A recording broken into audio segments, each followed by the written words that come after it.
Yo quiero enviarte un saludo muy cariñoso, tú que semana a semana sigues el programa de Biblia Fácil. Cuánto me alegra recibir tus comentarios, tus apreciaciones, tus historias, tus experiencias, tus pedidos. Aquí nosotros oramos por ti. Cada pedido que llega allí a nuestras redes sociales, nosotros lo tomamos con tanta seriedad y colocamos delante de Dios. Gracias por acompañarnos siempre. Te mando un grande abrazo. Gracias también porque estás allí con la familia, con Biblia en mano, listo para el estudio de hoy. Y hoy quiero comentarte que aquí estoy con mis amigos con quien comparto esta temporada y hoy vamos a hablar sobre el capítulo 9 del libro de Daniel. El tema de hoy será las 2300 tardes y mañanas, la segunda parte.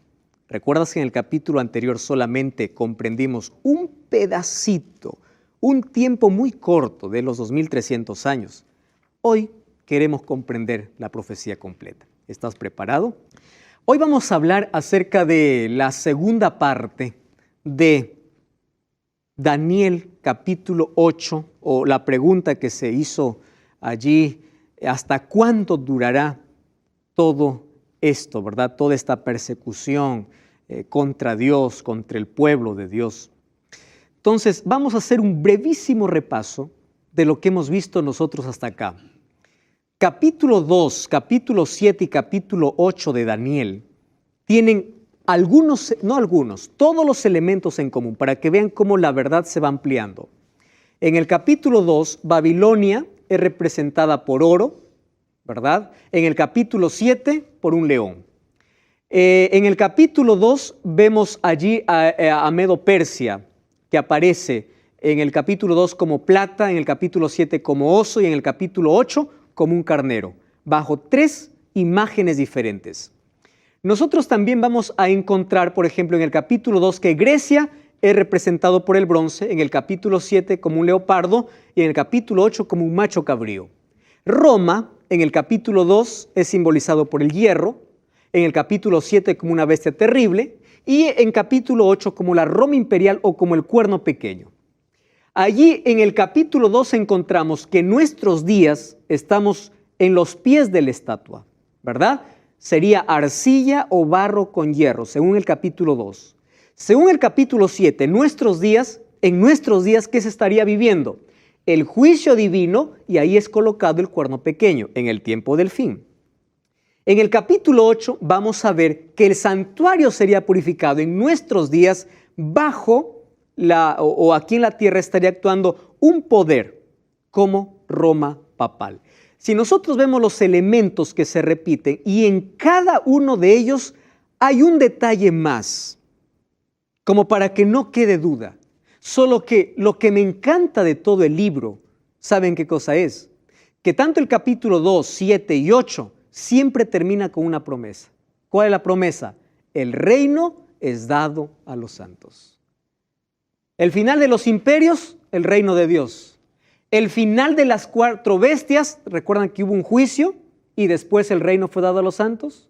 En el capítulo 8, después que el santuario sea purificado, ¿quién va a venir? Cristo. Es decir, todas terminan ¿en qué?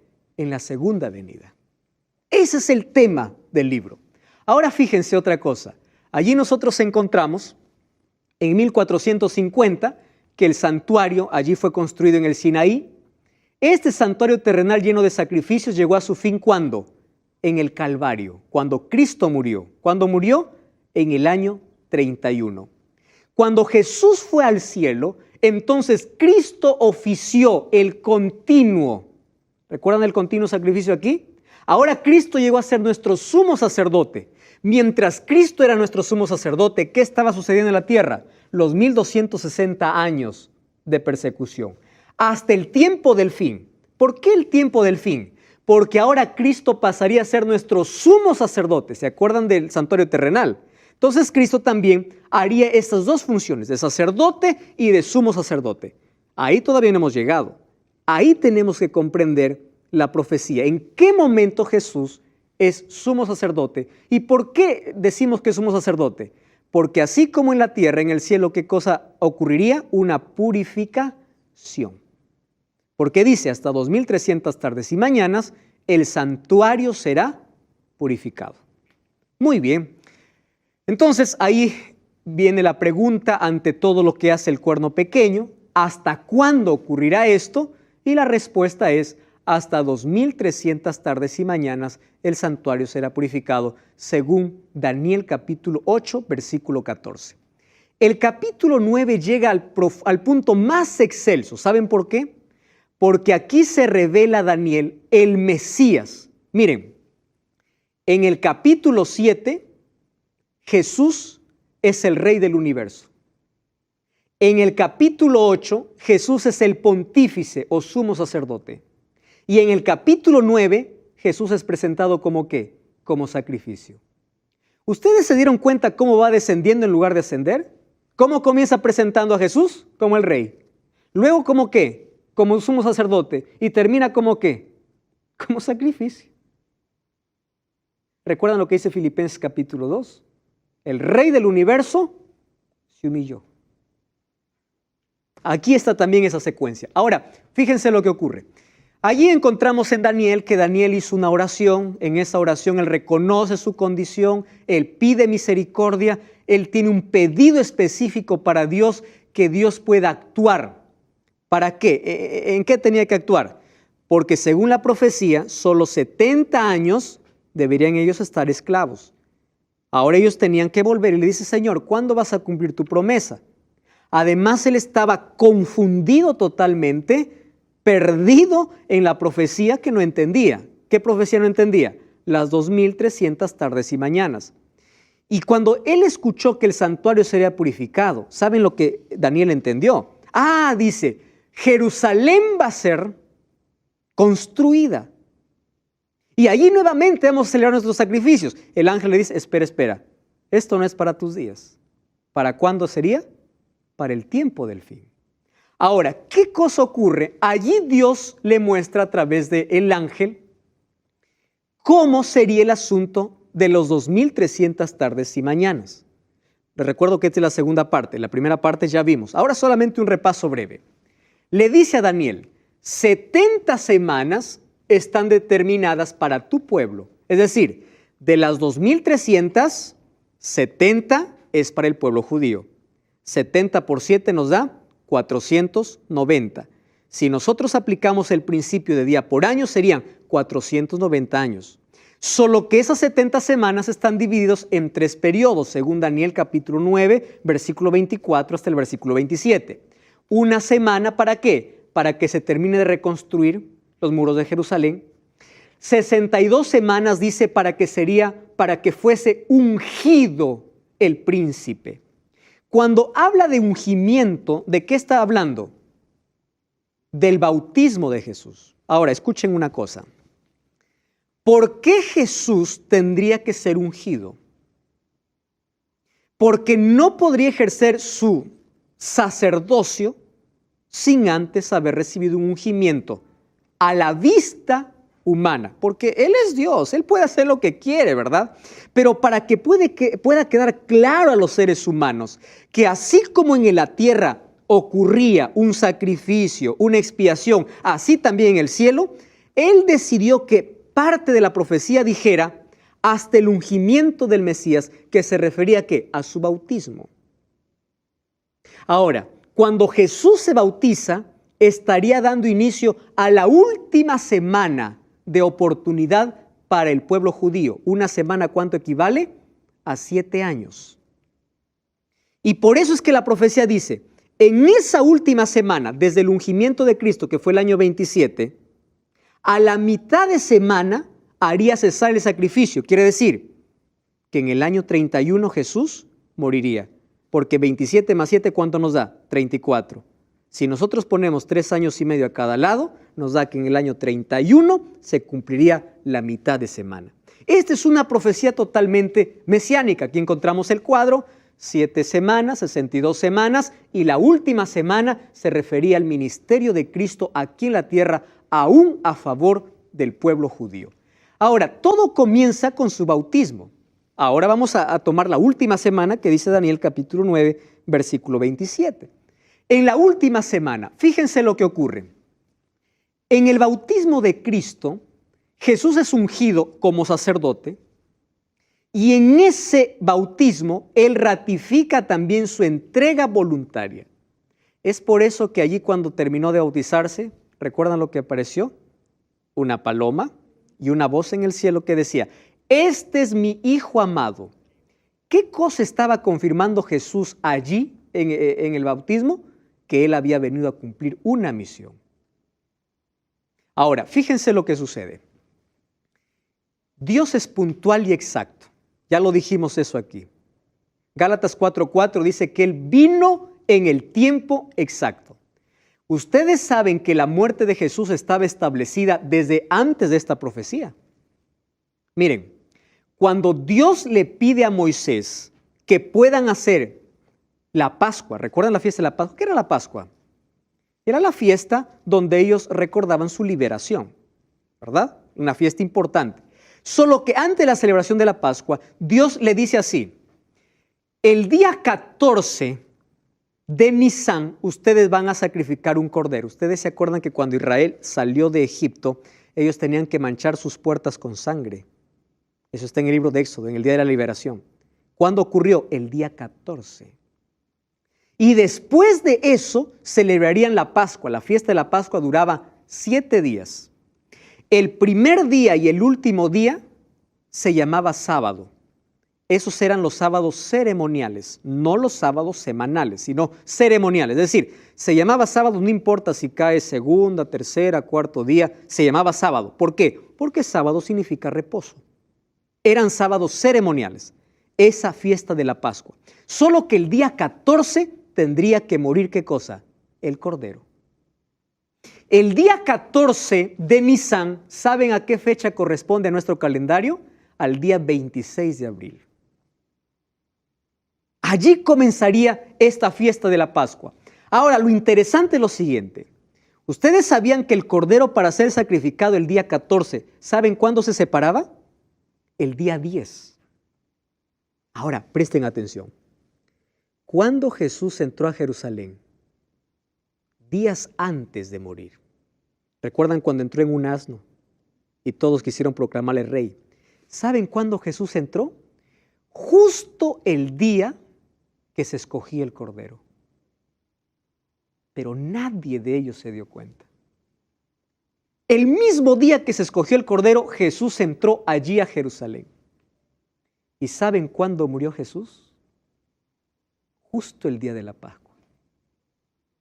Cumpliendo exactamente todo lo que el pueblo de Israel había practicado por tantos años. Jesús sabía que su hora había llegado. Antes de la fiesta de la Pascua, Él comió con sus discípulos en la noche que amanecía al día en que era muerto el Cordero Pascual. Es decir, ¿qué cosa hizo Jesús con sus discípulos? La última cena. Eso se llama la Cena del Señor. Allí Jesús instituiría la Cena del Señor, iba a reemplazar a la Pascua. Es decir, no más tendríamos fiesta de Pascua, pero sí Cena del Señor. Ahora, fíjense lo que ocurre. Esa misma noche Jesús fue aprisionado y fue crucificado. ¿Cuándo? El día viernes 14 de Nisán. ¿Qué día moría el Cordero? 14. Ese mismo día murió Jesús. ¿Saben a qué hora murió Jesús? A las 3 de la tarde. ¿Y saben qué cosa se hacía a las 3 de la tarde? El sacrificio. Por eso es que cuando Jesús muere y dice consumado es, dice que el velo se rompió de arriba hacia abajo. Lo normal sería que de abajo hacia arriba se rompa. De arriba hacia abajo, como si del cielo rasgara y dijera, se acabó aquí los sacrificios de animales.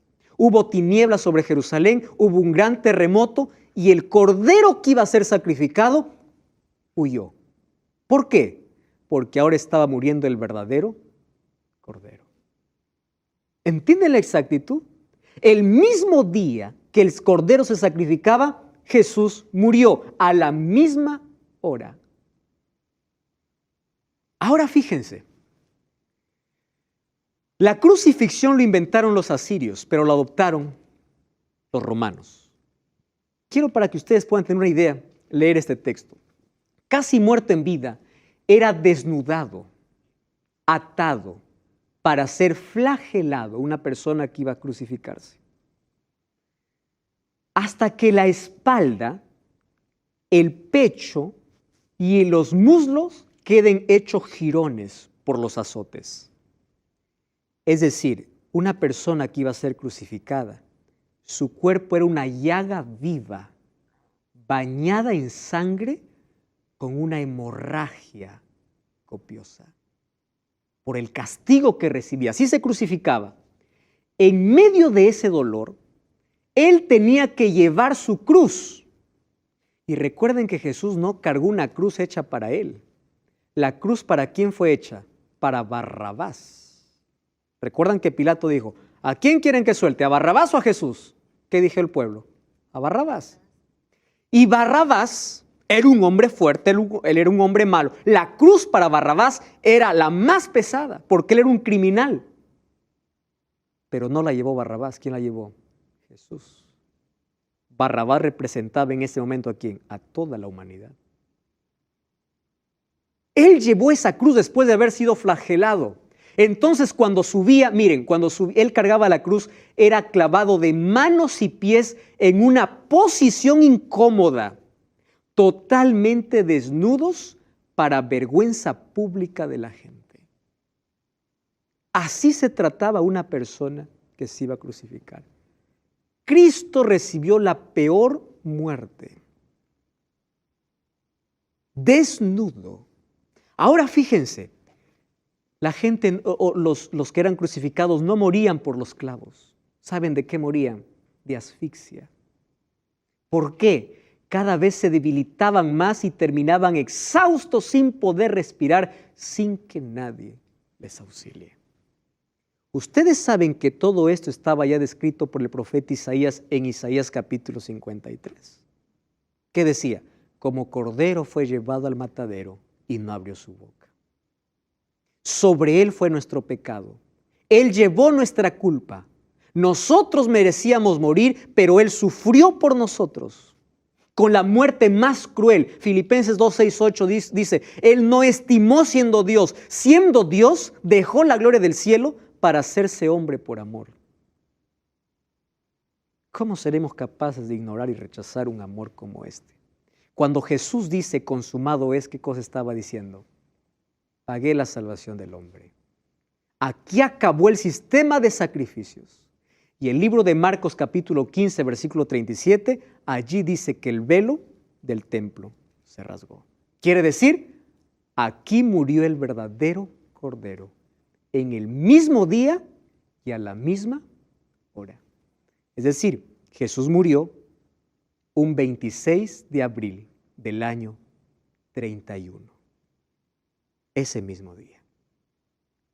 Ahora Semana Santa se celebra en cualquier otra fecha próxima, pero ese es el día de la Pascua, ese es el día donde sacrificaban el Cordero, ese día Jesús murió. Daniel 7 me presenta a Jesús en el juicio actuando a favor de su pueblo. El mundo y el cuerno pequeño estaba en guerra contra Dios, pero ahí me presenta que Jesús es el Rey eterno. Daniel 8 me presenta a Jesús como sacerdote y Daniel 9 Jesús como sacrificio, un rey que se humilló. Ustedes saben que el preterismo y el futurismo pisotea el sacrificio de Cristo. ¿Saben por qué? Quieren tomar la semana del sacrificio de Cristo y mandarlo al final de los tiempos. ¿Para qué? Para quitar el sacrificio de Jesús. Ahora, 70 semanas están determinadas para tu pueblo. Las 70 semanas entonces comienzan en el año 457 y va hasta el año 34. ¿Por qué hago tanto énfasis en la última semana? Porque esta semana es de nuestra redención. Ahora fíjense, vamos a sumar. ¿A los cuántos años el santuario sería purificado? A los 2300 años. ¿Está correcto? Dice, 2300 tardes y mañanas el santuario será purificado. ¿A cuánto equivale una tarde y una mañana? A un día. ¿A cuánto equivale un día en la profecía? A un año. Ok, entonces, vamos a restar entonces 2300 menos 490 que ya se cumplió. Si nosotros restamos, ¿cuánto nos da? 1810 años. ¿Correcto? Mírenme, 2300 menos 490 nos da 1810 años. Entonces está fácil. Porque si yo sumo ¿Cuándo fueron cumplidos los 490? En el año 34. ¿Qué cosa tengo que hacer para llegar a las 2300 tardes y mañanas? Solo sumar del año 34 más 1810 años. ¿Qué cosa me da? 1844. Hay fechas importantísimas en la profecía. 1798, el fin del periodo del Papa como poder absolutista y perseguidor, ¿correcto? Y de allí 1844. Ahora quiero que recuerden algo. Acuérdense lo que yo les voy a mencionar ahora. ¿Se acuerdan qué ocurrió en Daniel 7? El Daniel 7 dice que habría un juicio en el cielo. ¿Se acuerdan ustedes del juicio? ¿Después de cuándo sería el juicio? ¿Recuerdan después de qué? Después de que el cuerno pequeño actuara en la tierra. ¿Cuándo terminó de actuar? En 1798. Pero ahí no les dije la fecha. Lo que les dije es que el juicio vendría después de 1798. Ahora, comprendiendo las 2300 tardes y mañanas, aquí me dice que comienza o comienza el juicio en 1844, justo después de 1798. Ahora, fíjense lo que ocurre. Vamos a Hebreos, ¿sí? Porque esto, la Biblia tiene que resolvernos muchas dudas. Hebreos capítulo 8, el Nuevo Testamento. Hebreos capítulo 8, versículo 1 y versículo 2. Dice así la Biblia, presten atención. Ahora bien, el punto principal de lo que venimos diciendo es que tenemos, dice, tal sumo sacerdote, el cual se sentó a la diestra del trono de la majestad en los cielos. ¿De quién está hablando aquí? De Jesús. Y dice así el versículo 2. Él es ministro del santuario. ¡Wow! Miren lo que dice, escuchen aquí lo que dice. Del verdadero tabernáculo que levantó el Señor y no el hombre. ¿Qué me está diciendo esto? ¿Dónde está el verdadero santuario? Ahora, miren lo que dice el versículo 5. Estos sirven, hablando del santuario terrenal, dice, estos sirven a lo que es figura y sombra de las cosas celestiales, como se le advirtió a Moisés cuando iba a erigir el tabernáculo, diciendo, mira y haz todas las cosas conforme al modelo que se te ha mostrado. ¿Qué cosa hizo Moisés en la tierra? Un modelito de lo real que está en el cielo. ¡Wow! ¿Qué más dice?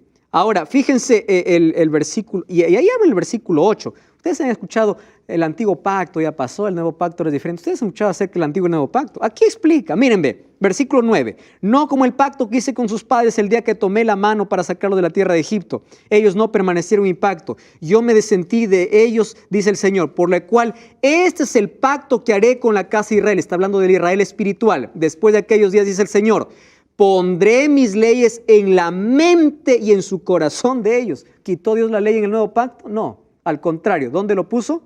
En el corazón.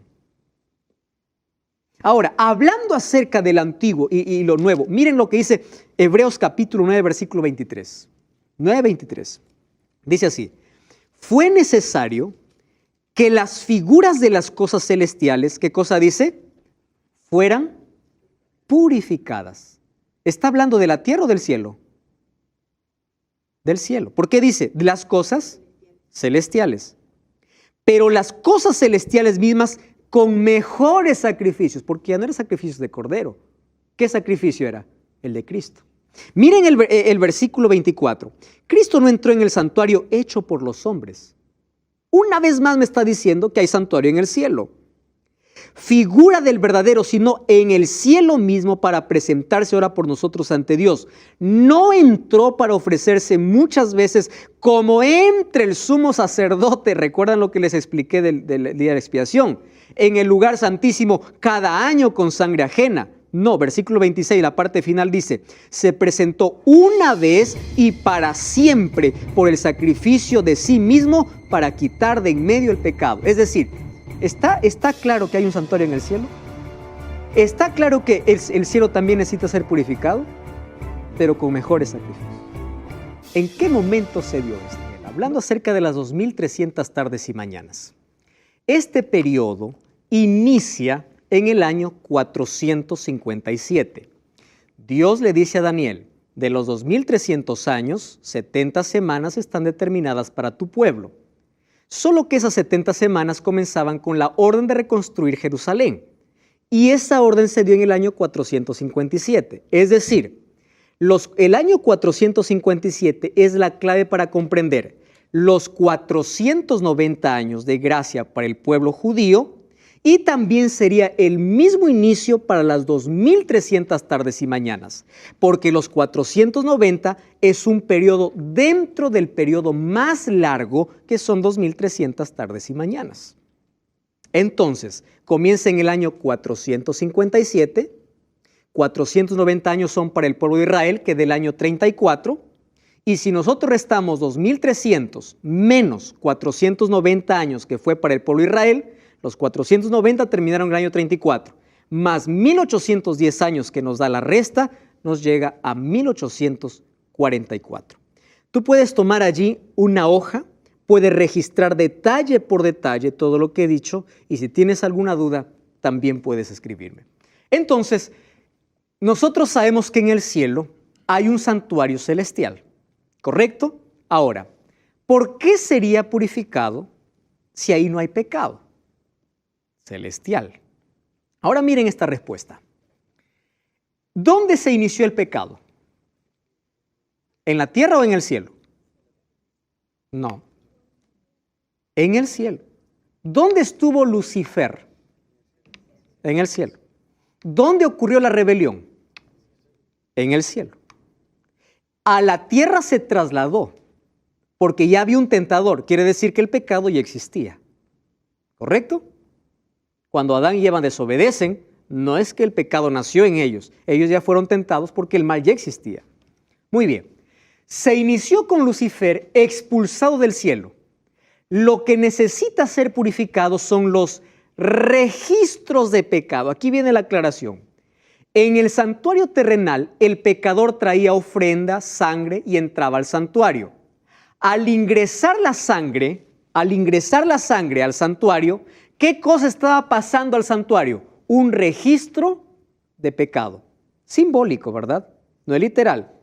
Un registro de pecado. Una vez por año el santuario terrenal era purificado. ¿Por qué? Porque dentro del santuario, ¿qué cosa estaba simbólicamente? Los registros de pecado de todos los que venían a confesarse. Ahora, fíjense lo que ocurre. Lo que Jesús hace en el cielo, cuando dice el santuario será purificado, también es limpiar no el pecado en el cielo, sino los registros de pecado. Ustedes recuerdan que en Daniel 7 nosotros vimos que el juicio ocurre para todos los cristianos, pero no todos los cristianos son cristianos de verdad. ¿Se acuerdan ustedes de eso? Es decir, que dentro del santuario habían registros de aquellos que decían ser, pero no son. Por eso ocurre el juicio. Y al sacar aquellos nombres, ¿qué cosa ocurre? La purificación. Se está purificando. Entonces, las 2300 tardes y mañanas nos lleva desde el año 457 hasta el año 1844. Comienza con la orden de Artajerjes, según Daniel 9:24, de los cuales 490 años o 70 semanas, que es lo mismo, son dados para el pueblo de Israel. Y desde el año 34, si nosotros sumamos lo que nos falta, nos llevaría hasta 1844. Ahora, ¿qué cosa ocurre en 1844? Recuerdan que yo ya les mencioné que la purificación del santuario, ¿cuándo se hacía? ¿Recuerdan ustedes? El 10º día del mes séptimo, en el calendario judío. ¿A cuánto equivalía esa fecha? A un 22 de octubre era el juicio para el pueblo de Israel, o era también la purificación del santuario. Ahora, cuando allí empezó un movimiento a hacer un estudio y encontró esta profecía, dice, hasta 2300 tardes y mañanas el santuario será purificado. ¡Wow! Ellos tuvieron otro pensamiento. ¿Qué pensamiento? Dijeron, santuario de Dios es la tierra. Cuando dice que el santuario purificado significa que la tierra será purificada. Cristo viene. Ellos empezaron a hacer los cálculos y dieron con el 22 de octubre de 1844 y se levantó un movimiento en todo el mundo que no tenía nombre. Se llamaba un movimiento que espera a Jesús. Porque el mensaje, ¿qué cosa era? Cristo viene el 22 de octubre de 1844. ¿Quién levantó este movimiento? Guillermo Miller. Vamos a Daniel capítulo 10, Apocalipsis capítulo 10. Apocalipsis capítulo 10. Miren la profecía, cómo se complementa entre Daniel y Apocalipsis. Ahí habla Juan acerca de una visión que él recibe. Vamos a leer el versículo 8. Ahí se encuentra con un ángel y el ángel le dice, Apocalipsis capítulo 10, versículo 8. Oí una voz del cielo que decía, ven, toma el librito que está abierto en la mano del ángel que está un pie sobre el mar y otro sobre la tierra. Fui a donde el ángel diciendo que me diera el librito y me dijo, toma y cómelo. Te amargará el vientre, pero en tu boca será dulce como la miel. Tomé el librito de la mano del ángel, en mi boca era dulce como la miel, pero cuando lo comí, amargó. ¿A qué representaba este librito? A este mensaje tan lindo. Específicamente el mensaje de Daniel, porque cuando descubrieron que el santuario sería purificado, ellos dijeron, Cristo viene a la tierra, eso fue dulzura. La gente dejaba sus tierras, dejaba sus comodidades, dejaba sus sembríos. ¿Saben por qué? ¿Quién quiere perderse? Y desde el 20 de octubre, habían hombres y mujeres incluso vestidos de blanco. Aparece ahí un pastor que no paraba de bautizar porque todos querían ir al cielo. Miren, es por eso que Dios nunca dejó cuándo iba a venir, porque la gente hubiese esperado el último momento para arrepentirse. Y la gente ya no iría al cielo por amor, sino por miedo a perderse. Nadie va a ir al cielo ni a empujones ni por miedo, sino porque realmente ama a Dios y quiere vivir con Él. Gente se amontonaba. Un pastor murió bautizando porque le dio neumonía. ¿Saben qué hizo su familia? No hizo duelo. ¿Para qué vamos a llorar si pasado va a resucitar? El movimiento era tan fuerte, el movimiento millerita, que el 22 de octubre nadie durmió, o el 21 de octubre nadie durmió. No iban a comer, todos estaban esperando, cantando, Jesús viene, Jesús viene. Pasó el 22 de octubre y Jesús no llegó. El librito dulce, ¿en qué se convierte? En amargo.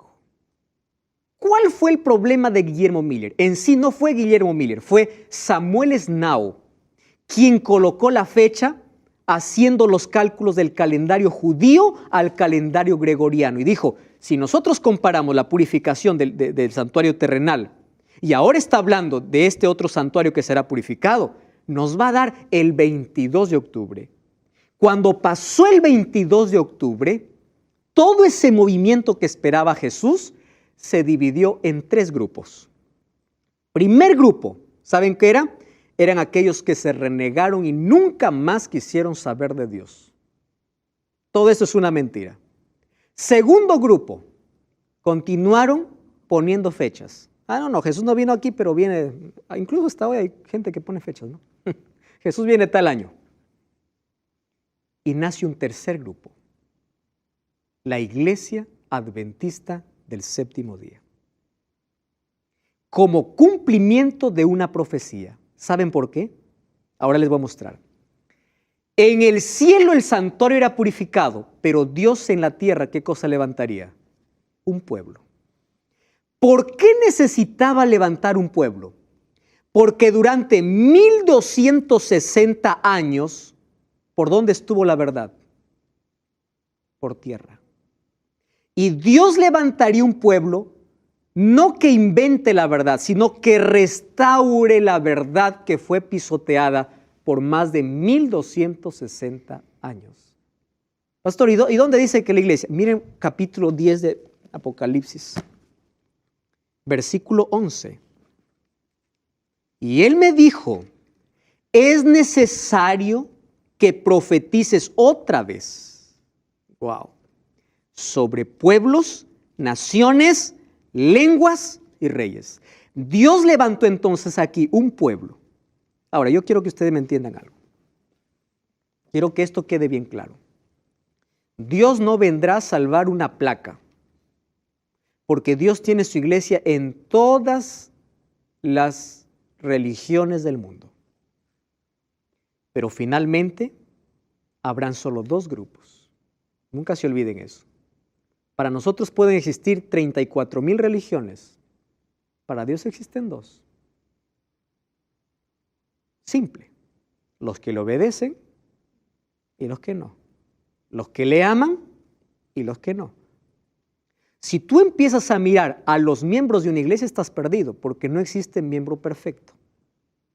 Pero si tú empiezas a mirar en qué cree la iglesia y si está de acuerdo a la Biblia, entonces con seguridad tú vas a entender por qué la iglesia adventista es un movimiento profético. Porque todas sus creencias tienen una base en la Biblia.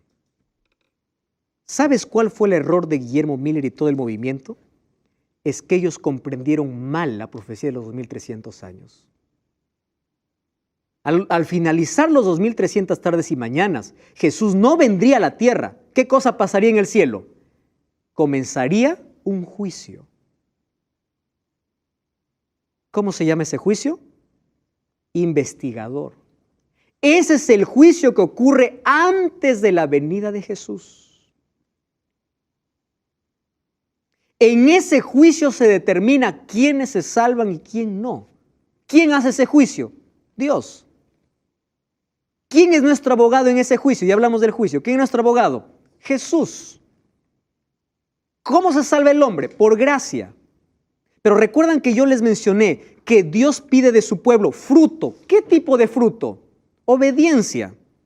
Como resultado de la gracia. Es decir, nadie obedece para ser salvo. Obedecen porque ya son salvos por la gracia de Dios. La obediencia no es la causa de la salvación, es el resultado de la salvación. Miren lo que dice Apocalipsis 14:12.